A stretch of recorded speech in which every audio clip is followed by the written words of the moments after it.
Okay, good morning also, good afternoon, good evening, especially those on the other side of the world.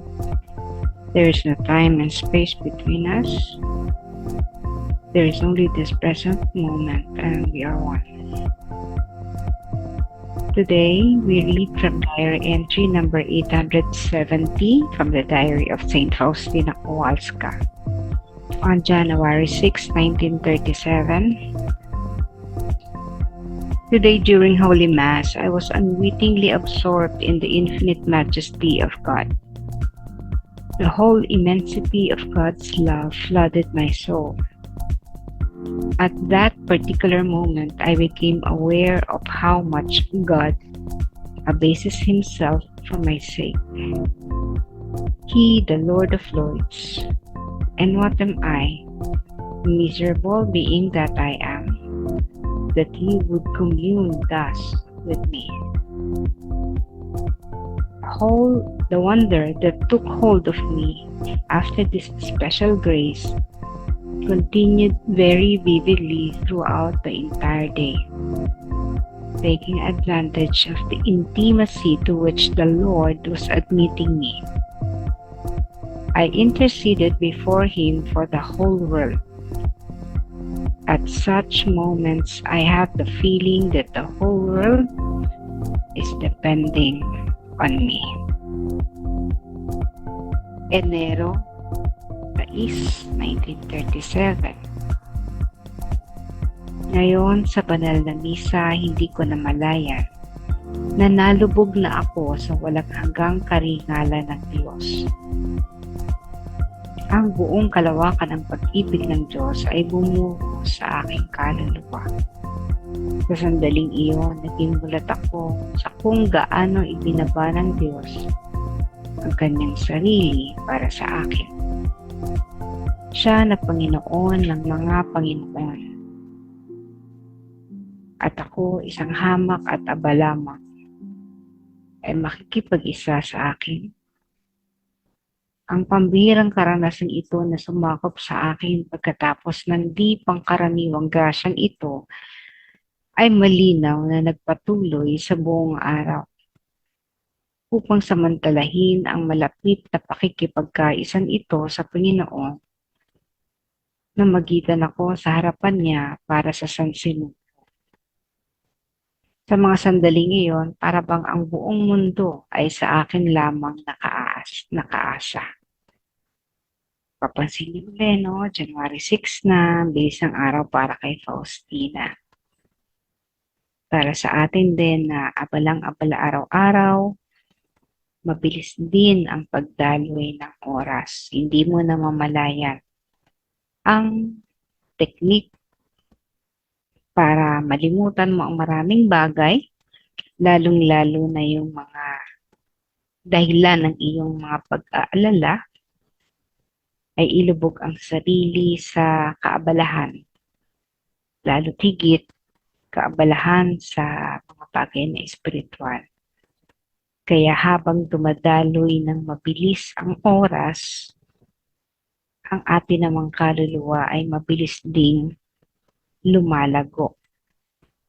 Kasi kung ang mga kaabalahan natin ay of this world, no? Mga kaabalahan na may kaugnayan sa daigdig, matutulad tayo doon sa mga nagpayaman ng nagpayaman. Halos trabaho na ang naging buhay, wala nang panahon sa Panginoon. Matutulad tayo sa kanila na at the end of their journey, they would realize they have wasted so much time. Maaring nakatulong sila sa pag-unlad ng ekonomiya ng bansa o ng isang lugar kung saan sila naroon. No, by providing jobs, by providing the needs of the people, no? Kasi negosyo no? Paring ganon. Pero, pagkatapos ng lahat ng yon, kagaya ng marami kong mga nababasa na mga tao na talagang halos binuhos ang buong buhay para sa pagpapaunlad, pagpapayaman, pagpapalago ng negosyo.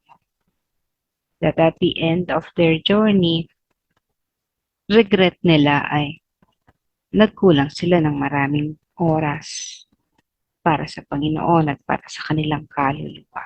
But then again, because of their contribution, sabihin natin, naging mabuti naman ang contribution nila. No? Marami silang natulungan. Halimbawa, maunawaan ng Panginoon sapagkat yung ginawa nila ay para sa mga kapatid ni Jesus. Yung sabi nga niya, what did you do to the least of my brothers? No? Pinakain mo ba? Yung mga ganun.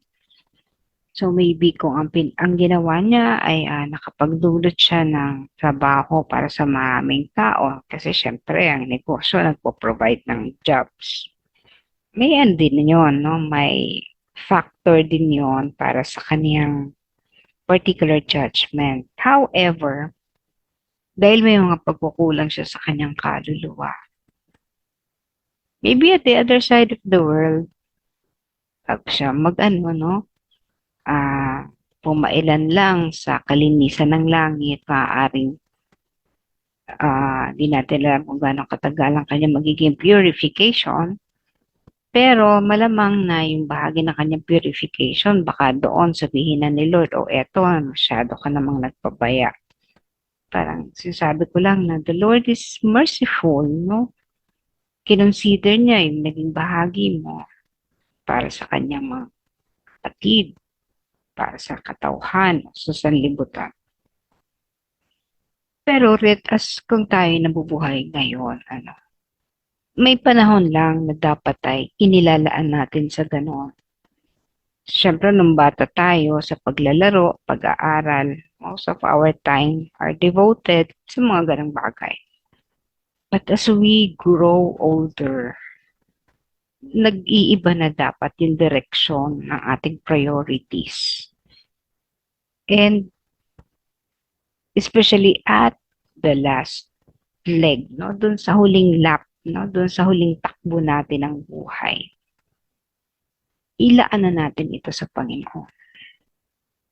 Para dito pa lang sa lupa, ay nakakabawi na tayo. Hindi na tayo masyadong magtatagal sa kabila, no? Doon sa lugar kung saan tayo ay lilinisin. So dito pa lang sa lupa, meron ng purging process, dito pa lang sa lupa, nagpapakabuti na tayo at nakikipagkaisa na sa ating Panginoon. Sabi nga ni Faustina, dun sa banal na misa, she was flooded with God's love.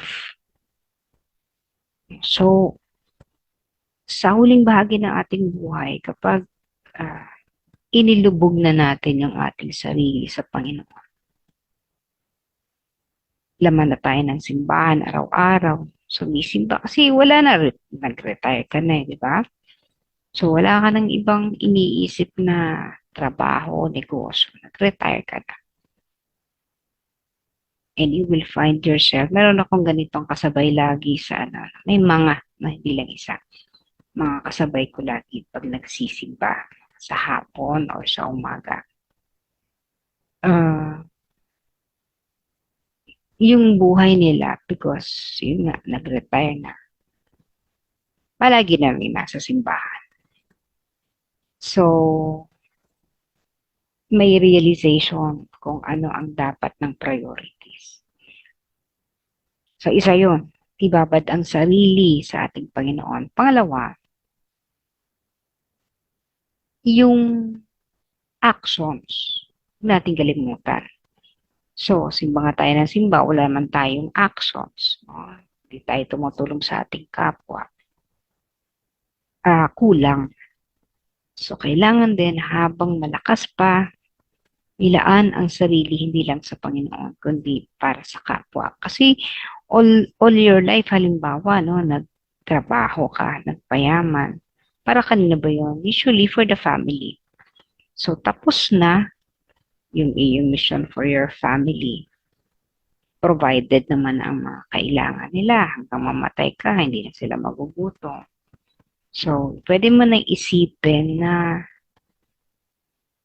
Umano naman, no? Isipin mo naman yung ibang tao na nagugutom. Provide something for those who are hungry. Provide water for those who are thirsty. No? Maraming mga lugar mga ilang na lugar, yung mga secluded, yung mga malalayo sa kabihasnan, mga baryo, marami nakatira doon. Wala silang sapat na tubig, so pwede mo rin isipin kung paano magde-deliver ng tubig doon. Pagawa ka ng isang system para matap yung water kasi natural resource nila kaya lang malayo. So, mga ganun na mga bagay iniisip na. At bahagi yun na kapag nagagawa na natin, yung kaluluwa natin ay napupuspos ng pagmamahal sa Diyos. Sabi nga ni Faustina again, naramdaman niya na parang yung buong mundo ay nakaasa sa Kanya. Masarap yun, yung ganun pakiramdam kasi she was interceding for the world. Yung intercession na ginagawa niya, yung paghingi ng awa para sa sanlibutan. So kapag ang iyong sarili ay ginagawa mo ng daluyan ng awa ng Panginoon, kasi dumadalo yung kanyang awa sa iyo, sa atin. At pagdalo nito sa atin, kailangan immediately dinidispense natin yan. By dispensing, it means sharing it. Naiisip ko when I was in the development work. Totoo yun yung kasi these are poor people, hindi nakapag-aral, no? Kahit sabihin natin na mahina ang kanilang pananampalataya, totoo naman kasi when people are poor, most probably, yung spirit nila poor din, ano? Kasi most probably, not all, no? Hindi yan blanket. Pero most probably, kasi kulang sa tiwala. But if you are living a simple life, na hindi ka naman naghahangad ng iba, you are not poor. Kasi masaya ka, may contentment ka on what you have. Now, marami sa mga time na yun, lalo na kapag may mga projects kami, syempre, lahat naman ng projects namin ay para sa mga marginalized sector. Hindi naman kami nagagawa ng proyekto para sa mga nakaaangat na sa buhay. So, pag mga material provision, siyempre, idinidirect mo yan sa tamang beneficiary, those who need. So, when we do such things, halimbawa, livelihood project, nahihirapan ako sa yung bang, papaano nila aangkinin ang proyekto in such a way that they would, in time, be on their own. Kasi karaniwan, kapag umaalis na, natatapos na yung proyekto, yung mga tao, bumabalik dun sa dati. Why? Because nahihirapan silang i-equip yung sarili nila para sila yung magpatakbo. Kasi nga, alam nyo, it takes time din to learn for them, lalo na hindi naman nakapag-aral, no? So, yung pagpapatakbo ng mga livelihood projects, nahirapan sila dyan. And they would really depend on us, lalo na sa mga technical na mga bagay. Halimbawa, pag yung sa accounting halimbawa, paano magtutuos ng kita, paano i-ensure hindi ka nalulugi. Very technical yun, di naman sila sanay. But then, ako minsan, dumadating sa point na parang, I have that feeling na parang, kailan matututo tong mga to? Yung may mga proyekto talagang hindi nagtatagumpay. Kasi kapag umalis nga, pag natapos yung proyekto, the people are having difficulty continuing it. Nakasandig sila sa'yo. So, may frustration ako when it comes to that. Yung sana, syempre, nagdala ka ng proyekto, sana yung bang magiging sustainable yung project mo, that they would be able to rise up from their economic state ng poverty nila, halimbawa malagpasan. Pero talagang kahit anong gawin natin, mahirap talaga for them to adapt. Kasi for a long time, nasanay sila sa isang buhay na hindi naman ganon. Hindi nila naaral, hindi sila sanay. Pero may ilan, lalo kung bata pa, may ilan na makikita ka na natututo. Pero yun nga, no? Iilan.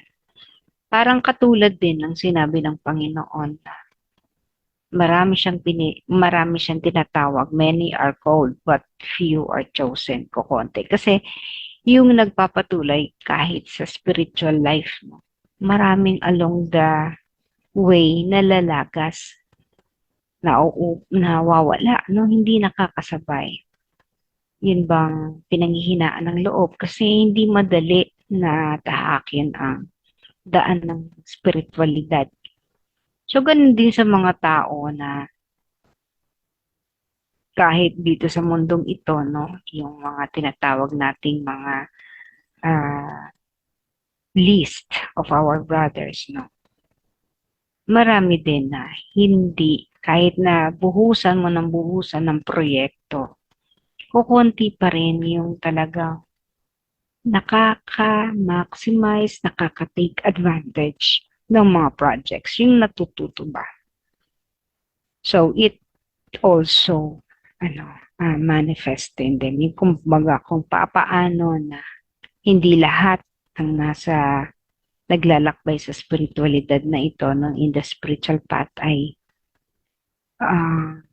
umaabante, marami nalalagas. Ganon din sa paglalakbay sa mundo na nakadepende lang sa mundo. Hindi rin lahat ay natututo. Kaya nga, this world, itong mundong ito, this planet Earth, magiging lunsaran ito ng maraming kaluluwa para sa purification. What I mean is that nandito kasi lahat ng pagsubok. Kung baga, para maging isang banal, dito ka talaga ipadadala ng Diyos. Kasi nandito nga yung, dito ka susubukin yung patience mo, yung self-control, yung faith in God, yung trust in God. So itong mundong to, sabi din sa Bible, hindi naman mauubos ang mahirap. Poor people will not go. Hindi siya mawawala. Palagit-palagi meron.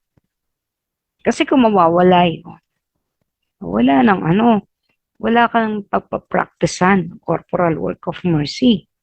Di ba po? So ano pang dahilan ng Diyos para magpatuloy sa paglilingkod?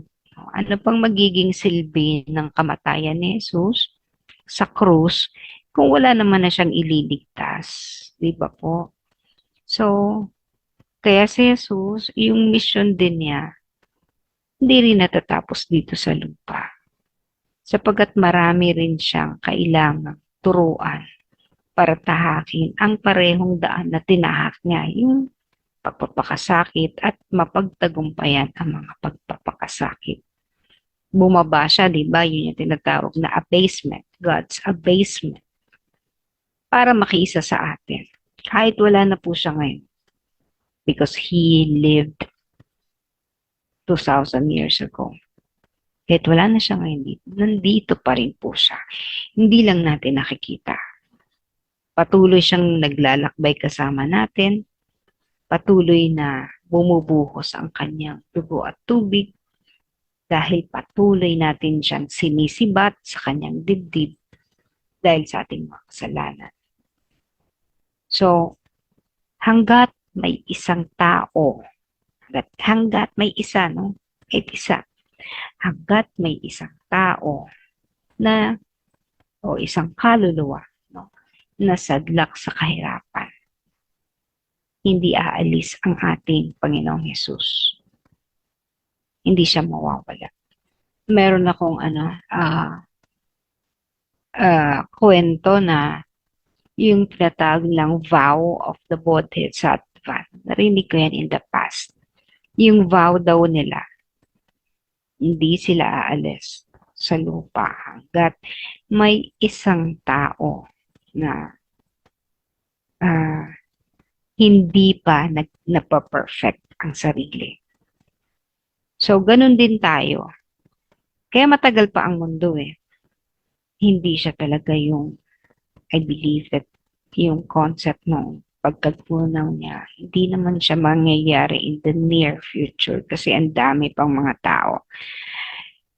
Maraming tatamaan ng mga kalamidad, ganun, mamamatay. Pero marami pa rin may iwan dahil kailangan pang mag-purify at kailangan pa rin ng mga kaluluwa. Tayo, halimbawa tayo, kailangan pa natin ng venue para matrain to be perfect. Hindi tayo pwedeng maging perfect sa heaven. Kasi bago tayo maging perfect o bago natin marating ang heaven, kailangan ng purification here on earth. Kasi nga, tayo'y tao na nagkakamali, at tanging ang mga pagsubok lamang dito sa mundong ito ang makapaglilinis sa atin. Yun yung samantalahin natin.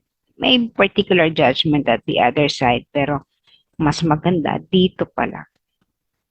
Nagpa-practice na tayo.